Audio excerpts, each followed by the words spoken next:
ಪೂಜ್ಯಾಯ ರಾಘವೇಂದ್ರಾಯ ಸತ್ಯಧರ್ಮರತಾಯ ಚ ಭಜತಾಂ ಕಲ್ಪವೃಕ್ಷಾಯ ನಮತಾಂ ಕಾಮಧೇನುಹೇ. ರಾಯರ ಬೆಳಕು ಟಿವಿಯಲ್ಲಿ ಮೂರನೇ ಮಠವಾಗಿ ಬೆಂಗಳೂರಿನ ಪ್ರಕಾಶ್ ನಗರದಲ್ಲಿರುವ ರಾಯರ ಮಠವನ್ನು ಪರಿಚಯ ಮಾಡಿಸಲಿದ್ದೇವೆ.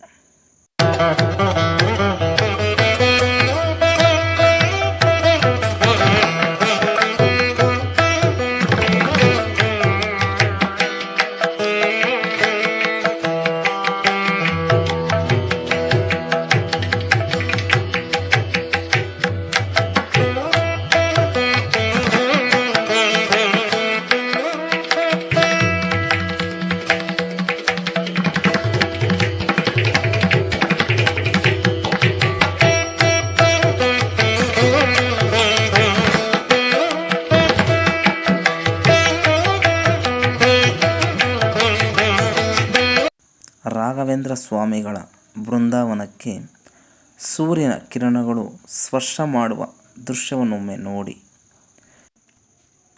ರಾಯರ ಕೃಪೆಗೆ ನಾವೆಲ್ಲರೂ ಪಾತ್ರರಾಗೋಣ.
ಭಗವಂತ ಈ ಕಲಿಯುಗದಲ್ಲಿ ಸಾಕ್ಷಾತ್ ಎದುರುಗಡೆ ಬರದೇ ಇದ್ರೂ ಇಂಥ ತತ್ವಜ್ಞಾನಿಗಳ ಮೂಲಕವಾಗಿ ಆ ತತ್ವಜ್ಞಾನಗಳನ್ನು ನೀಡಿದ್ದೇನೆ ಆ ಭಗವಂತ ಜನರನ್ನು ಧರ್ಮ ಮಾರ್ಗದಲ್ಲಿ ಇರುವಂತೆ ಪ್ರಚೋದನೆಯನ್ನು ಮಾಡ್ತಾ ಇದ್ದಾನೆ.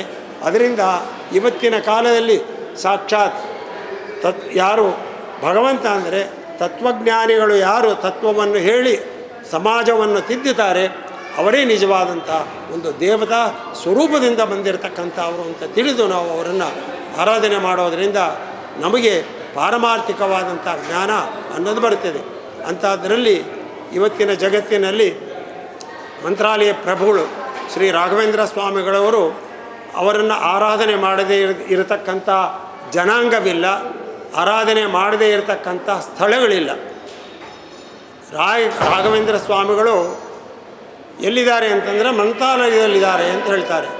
ಆದರೆ ನಾವು ಹೇಳ್ತೀವಿ ನೆನೆದವರ ಮನದಲ್ಲಿ ಬಂದು ತೋರುವವರು ರಾಘವೇಂದ್ರರು ಅಂತ ಹೇಳಿದ್ದೇನೆ. ಹಾಗಾಗಿ ರಾಘವೇಂದ್ರ ಸ್ವಾಮಿಗಳವರನ್ನು ಕೇವಲ ನಮ್ಮ ಹೃದಯ ಕಮಲದಲ್ಲಿ ಅವರನ್ನು ಪೂಜೆ ಮಾಡಿದರೆ ನಮ್ಮ ಹೃದಯ ಕಮಲದಲ್ಲಿಯೇ ಅವರು ಸನ್ನಿಹಿತರಾಗಿದ್ದೇನೆ, ನಮ್ಮ ಕಷ್ಟ ಕೋಟೆಗಳನ್ನು ಬಗೆಹರಿಸಿದ್ದೇನೆ, ಒಳ್ಳೆಯ ಜ್ಞಾನವನ್ನು ನಮಗೆ ಕೊಟ್ಟು ಅನುಗ್ರಹ ಮಾಡ್ತಾ ಇದ್ದಾರೆ. ಅಂತಹ ಮಹಿಮರು ರಾಘವೇಂದ್ರ ಸ್ವಾಮಿಗಳವರು. ಅಂಥವರ ಒಂದು ಪೀಠದಲ್ಲಿ ವಾದಿರಾಜರಾಗಲಿ ವ್ಯಾಸರಾಜರಾಗಲಿ ಇಂದಿನ ಆರಾಧಕರಾಗಿರ್ತಕ್ಕಂಥ ಸುಧೀಂದ್ರ ತೀರ್ಥರಾಗಲಿ ರಘುಮಾನ್ಯ ತೀರ್ಥರಾಗಲಿ ಅನೇಕ ಜ್ಞಾನಿ ವರೇಣ್ಯರ ಒಂದು ಪರಂಪರೆಯೇ ಈ ಒಂದು ತತ್ವಜ್ಞಾನಕ್ಕೋಸ್ಕರವಾಗಿ ಅವತಾರ ಮಾಡಿ ಆ ತತ್ವಜ್ಞಾನದ ಬೆಳಕನ್ನು ನೀಡಿ ನಮಗೆಲ್ಲರಿಗೂ ಅನುಗ್ರಹ ಮಾಡ್ತಾ ಇದ್ದಾರೆ. ಅಂತಹ ಒಂದು ದಿಶೆಯಲ್ಲಿ ಈ ಒಂದು ಪ್ರಕಾಶ ನಗರದ ಶ್ರೀ ರಾಘವೇಂದ್ರ ಸ್ವಾಮಿಗಳವರ ಸನ್ನಿಧಾನ ಏನಿದೆ, ಇಲ್ಲಿ ಸುಮಾರು 64 ವರ್ಷಗಳಿಂದ ರಾಘವೇಂದ್ರ ಸ್ವಾಮಿಗಳವರು ಮೃತ್ತಿಕಾ ರೂಪದಲ್ಲಿ ಬೃಂದಾವನದಲ್ಲಿ ನೆಲೆತು ನಿಂತು ಅನೇಕ ಸಾವಿರಾರು ಭಕ್ತರಿಗೆ ಅನುಗ್ರಹ ಮಾಡಿದ್ದೇನೆ, ಇಂದಿಗೂ ಅನುಗ್ರಹ ಮಾಡ್ತಾ ಇದ್ದಾರೆ. ಬರತಕ್ಕಂಥ ಜನಗಳು ಇಲ್ಲಿ ಮಾಡತಕ್ಕಂಥ ಸೇವೆಗಳು ಇದಕ್ಕೆ ಸಾಕ್ಷಿ ರೂಪವಾಗಿ ಇರತಕ್ಕಂಥದ್ದಾಗಿದೆ. ಆ ಪ್ರಕಾರವಾಗಿ ಈ ಒಂದು ರಾಯರ ಬೆಳಕನ್ನು ಎಲ್ಲ ಕಡೆ ಹಮ್ಮಿಸುವಂಥ ಒಂದು ಕಾರ್ಯಕ್ರಮ ಈ ರಾಯರ ಬೆಳಕೂರಿಂದ ಹೊರಡ್ತಾ ಇದೆ. ಅಂತಹ ರಾಯರೇ ನಿಜವಾದಂಥ ಸ್ವಂಪ್ರಕಾಶರಾಗಿದ್ದಾರೆ, ಅವರು ಜ್ಞಾನ ಪ್ರಕಾಶರಾಗಿದ್ದಾರೆ. ಅಂತಹ ಜ್ಞಾನ ಪ್ರಕಾಶರಾಗಿರ್ತಕ್ಕಂಥ ರಾಘವೇಂದ್ರ ಸ್ವಾಮಿಗಳವರ ವಿಶೇಷವಾದಂಥ ಸನ್ನಿಧಾನ, ಅವರ ಮಹಿಮೆಗಳನ್ನು ತಿಳಿಸುವುದಕ್ಕೋಸ್ಕರವಾಗಿ ತಾವುಗಳೆಲ್ಲ ವಿಶೇಷವಾಗಿ ಮಾಡ್ತಾ ಇದ್ದೀರಾ. ಅದರಿಂದ ಉತ್ತರೋತ್ತರವಾಗಿ ಈ ರಾಯರ ಬೆಳಕು ಒಂದು ಚಾನಲ್ ಏನನ್ಸಿದೆ ಅದು ಉತ್ತರೋತ್ತರ ಅಭಿವೃದ್ಧಿ ಆಗಿದ್ದೇನೆ. ಅನೇಕರಿಗೆ ಜ್ಞಾನದ ಕಾರ್ಯ ಮತ್ತು ಧರ್ಮ ಮಾರ್ಗದಲ್ಲಿ ನಡೆಯುವಂಥ ಒಂದು ದಾರಿಯನ್ನು ತೋರಿಸಿ ಆ ಬೆಳಕನ್ನು ಇನ್ನೂ ಇಡೀ ಜಗತ್ತಿನಲ್ಲಿ ಪಸರಿಸುವಂತೆ ಆಗಲಿ ಅಂತ ನಾವು ಹರಿವಾಯುಗಳಲ್ಲಿ ಮತ್ತು ರಾಘವೇಂದ್ರ ಸ್ವಾಮಿಗಳವರಲ್ಲಿ ಪ್ರಾರ್ಥನೆಯನ್ನು ಮಾಡ್ತಾ ಎರಡು ಮಾತುಗಳನ್ನು ಭಗವಂತನಿಗೆ ಅರ್ಪಣೆ ಮಾಡ್ತಾ ಇದ್ದೀನಿ. ಶ್ರೀಕೃಷ್ಣ ಅರ್ಪಣಮಸ್ತು.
ಪ್ರೋತ್ಸಾಹ ರಾಯರ ಬೆಳಕು ಟಿವಿ ಮೇಲೆ ಸದಾ ಹೀಗೆ ಇರಲಿ. ಮುಂದಿನ ಸಂಚಿಕೆಯಲ್ಲಿ ಮತ್ತೊಂದು ರಾಯರ ಮಠದೊಂದಿಗೆ ನಾವು ನಿಮ್ಮ ಮುಂದೆ ಬರಲಿದ್ದೇವೆ. ನಮಸ್ಕಾರ.